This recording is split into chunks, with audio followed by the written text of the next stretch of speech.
မိသားစုကစီစဉ်ပေးတဲ့မင်္ဂလာပွဲကိုရှောင်ကျဉ်တဲ့ကြွယ်ဝတဲ့မိန်းကလေးတစ်ယောက်ဟာသူမတငယ်ချင်းကိုအကူအညီတောင်းခဲ့တဲ့မိခင်မသိနိုင်တဲ့အလုပ်တစ်ခုရှာပေးဖို့တောင်းဆိုခဲ့ပေမဲ့သူမမျှော်လင့်ထားတဲ့အရာကတငယ်ချင်းကသူမကိုယောက်ျားတစ်ယောက်လိုပုံဖြတ်ပေးလိုက်တာပါပဲ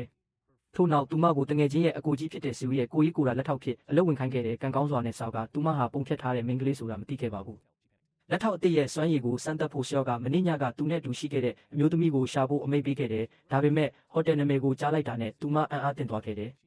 ဘာကြောင့်လဲဆိုတော့မင်းညကအရက်မူပြီးအဲ့ဒီဟိုတယ်မှာသူမကိုယ်တိုင်စုနဲ့အတူတညတာဖြတ်တန်းခဲ့လို့ပါပဲ။သူမကအမှန်ကိုဖုံးကွယ်ဖို့ဟိုတယ်ရဲ့လုံခြုံရေးမှတ်တမ်းတွေကိုဖျက်ပစ်ဖို့ကြိုးစားခဲ့ပေမဲ့ဇေကတော့အဲ့ဒီအမျိုးသမီးကိုမဖြစ်မနေရှာတွေ့မယ်လို့ဆုံးဖြတ်ထားခဲ့တယ်။ရုံးမှာလည်းသူမကယောက်ျားဝတ်စုံနဲ့ရှိနေတာကိုမေးပြီးအမျိုးသမီးအိမ်သားထဲဝင်မိခဲ့ရာကနေအရှုပ်ထွေးတွေဖြစ်လာခဲ့တယ်။အဲ့ဒီအချိန်မှာသူမရဲ့လက်စွပ်တကွင်းကြံခဲ့တာကိုမသိခဲ့ဘူး။ဆောကမင်းညကအမျိုးသမီးမှာသူ့လက်စွပ်ရှိတယ်လို့ပြောလာတဲ့အခါလုပ်ဖို့ကိုင်ဖက်အမျိုးသမီးတစ်ယောက်ကအခွင့်အရေးယူပြီးအဲ့ဒီအမျိုးသမီးဖြစ်ဟန်ဆောင်ခဲ့တယ်။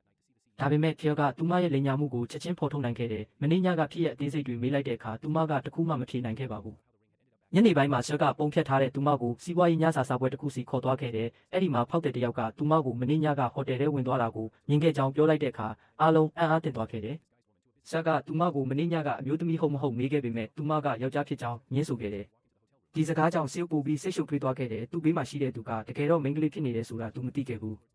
ဝိုင်းတောက်ပြီးနောက်ဆေးမူးဝေသွားချိန်မှာအမျိုးသမီးတစ်ယောက်ကသူ့ကိုနိုးအောင်ရိုက်ခဲ့တယ်။ဆေးရုံရောက်တဲ့အခါဆရာဝန်ကသူဟာအရက်မူးတာသာဖြစ်ကြောင်းပြောခဲ့တယ်။တတိပြန်ရလာတဲ့ဆူကသူ့ဘာပြင်ပေါ်ကလက်ရအကြောင်းမေးခဲ့တယ်သူမကမသိတ